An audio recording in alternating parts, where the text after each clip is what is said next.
భారత్ పాకిస్తాన్ మధ్య యుద్ధ వాతావరణం నేపథ్యంలో అర్ధాంతరంగా ఆగిపోయిన ఐపీఎల్ను మే 17 నుంచి 6 వేదికలలో తిరిగి ప్రారంభించాలని బీసీసీఐ సోమవారం నిర్ణయించింది.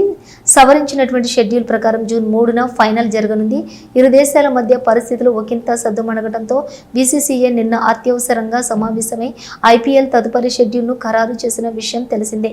మిగిలిన 17 మ్యాచ్ల కోసం దేశంలో 6 వేదికలను ఖరారు చేసింది. ఇందులో జైపూర్, ముంబై, బెంగళూరు, లక్నో, అహ్మదాబాద్, ఢిల్లీ ఉన్నాయి. ఈ లీగ్ మ్యాచ్ల్లో ఒక్కటి కూడా ఉప్పల్ విశాఖ స్టేడియంలో నిర్వహించకపోవడం తెలుగు రాష్ట్రాల అభిమానులకు నిరాశ కలిగించే విషయం పాక్తో ఉద్రిక్తతల నడుమ దక్షిణాది రాష్ట్రాలకే బీసీసీఐ మొగ్గు చూపుతుందని భావించిన బెంగళూరు తప్ప మిగతా వేదికలకు చోటు కల్పించలేదు. మరి ప్లే ఆఫ్స్, ఫైనల్స్ మ్యాచ్లకైనా చోటు కల్పిస్తారేమో చూడాలి.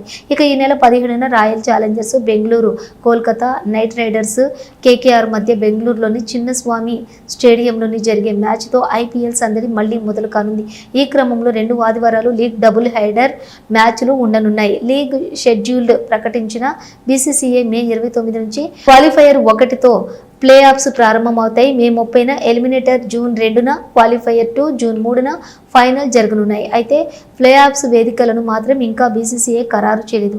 టాటా ఐపీఎల్ 2025 పునః ప్రారంభాన్ని ప్రకటించడానికి బీసీసీఐ సంతోషంగా ఉంది. ప్రభుత్వం, భద్రతా సంస్థలు, అన్ని కీలక వాటాదారులతో విస్తృతమైన చర్చల ద్వారా తర్వాత బోర్డు మిగిలిన సీజన్ను కొనసాగించాలని నిర్ణయించింది అని క్రికెట్ బోర్డు తన ప్రకటనలో పేర్కొంది.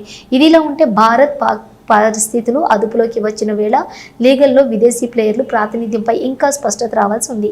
ఇప్పటికే పలువురు ప్లేయర్లు తమ దేశాలకు పయనమైన సంగతి తెలిసిందే. ఇప్పుడు ఫ్రాంచైజీలు వారిని తిరిగి భారత్కు రప్పించడం అంత సులువు కాదు అనేది విశ్లేషకుల అభిప్రాయం.